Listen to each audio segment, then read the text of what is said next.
Bismillahirrahmanirrahim. Assalamualaikum warahmatullahi wabarakatuh. Alhamdulillah wassalatu wassalamu ala Rasulillah wa ala alihi washabbihi ajma'in. Amma ba'du.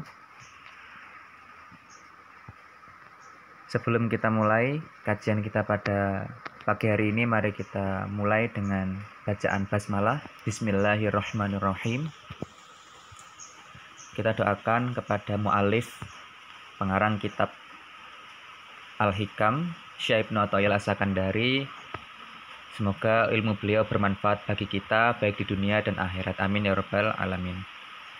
Langsung saja, pagi ini kita akan membahas tentang hikmah ketiga, Al-Hikmah Ats-Tsalitsah, yaitu sawabiqul himami la takhruqu aswaral aqdari. Saya ulangi lagi, sawabiqul himami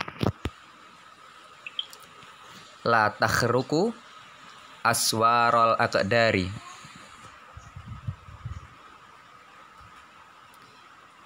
Sawabikul himam. Sawabikul himam ini adalah tekad yang kuat. La takhruq, tidak akan menerobos, aswarul aqdar, tirai-tirai takdir. Ini adalah hikmah atau kebijaksanaan yang diperingatkan oleh Syekh Ibnu Athaillah As-Sakandari kepada orang-orang yang berjuang mendekatkan diri kepada Allah.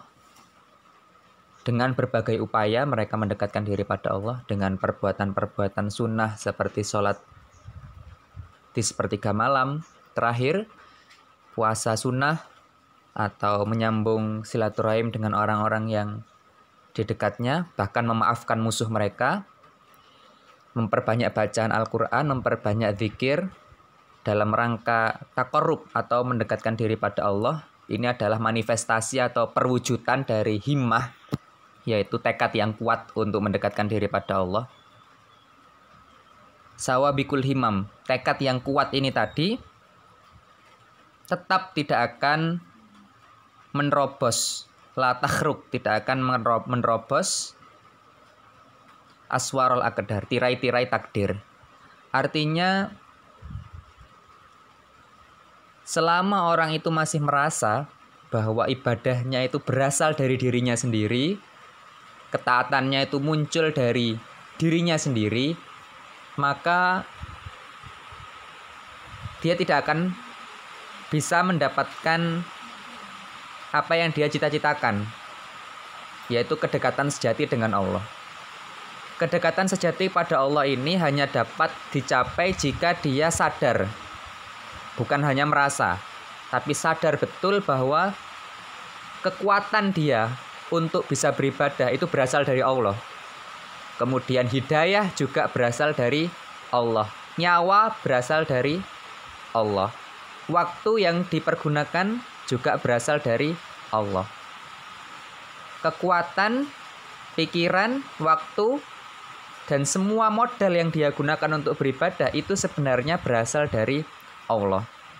Maka sebenarnya dia jika menyadari ini, maka dia akan sampai pada pemahaman yang utuh bahwa la haula wala quwata illa billah. Tidak ada kekuatan dan upaya atau daya dan upaya melainkan berasal dari Allah. Maka seakan-akan orang yang sudah sadar seperti ini, dia tidak merasa berbuat apa-apa. Saya ulangi lagi, dia merasa tidak berbuat apa-apa dan sadar tidak berbuat apa-apa karena yang menggerakkan dirinya untuk ibadah hanyalah dari kuasa Allah. Seperti itu. Dan dia justru lebih banyak bersyukur, berterima kasih pada Allah karena Allah mentakdirkannya sebagai orang yang ahli ibadah. Intinya, takhruk ini berasal dari kata khorik, ya, khorik lil adah, itu biasanya di luar kebiasaan, atau kalau orang-orang menyebutnya keramat. Nah, keramat yang terjadi pada para wali atau orang-orang yang diistimewakan Allah ini tidak akan menembus tirai takdir. Artinya itu semua berasal dari takdir Allah dan tidak karena ibadahnya, tapi itu murni pemberian dari Allah.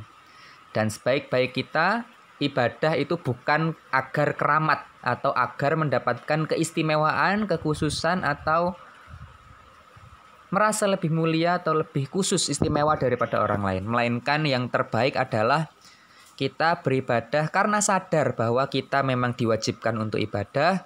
Kita adalah diciptakan untuk ibadah, dan sebaik-baik manusia atau seberuntung-beruntung manusia adalah dia menikmati ibadahnya, kemudian tidak tenggelam dalam kenikmatan ibadah sehingga dia melalaikan kewajiban atau ibadah-ibadah lain yang terlihat bukan ibadah padahal dia ibadah. Contoh bermuamalah dengan sesama manusia, kemudian berbuat baik pada keluarganya, ini juga termasuk ibadah. Dan jika dia merasa ibadah itu hanya dalam sholat, puasa, dan mengaji misalkan, kemudian dia lupa bahwa sosial itu juga sesuatu yang termasuk ibadah, maka dia tenggelam dalam kenikmatan ibadah saja, dan itu menjadi hijab atau penghalang dia untuk benar-benar dekat dengan Allah. Maka tidak perlu diniatkan agar dekat, tidak perlu diniatkan agar istimewa atau keramat, atau agar menjadi manusia khusus, misalkan menjadi wali, tidak boleh, tidak perlu. Karena memang kita sadar kita ini adalah hamba Allah, kita seharusnya memang patuh pada Allah, baik maupun terpaksa maupun sukarela. Maka beruntunglah kita jika sudah dianugerahi sukarela dalam taat. Jika masih ada rasa terpaksa, mari kita memohon pada Allah dengan membiasakan diri pada ketaatan. Semoga Allah menjadikan ketaatan ini nikmat dan bukan beban bagi kita. Akhirul kalam, terima kasih, semoga bermanfaat. Jika ada yang salah saya mohon maaf, saya akhiri. Wassalamualaikum warahmatullahi wabarakatuh.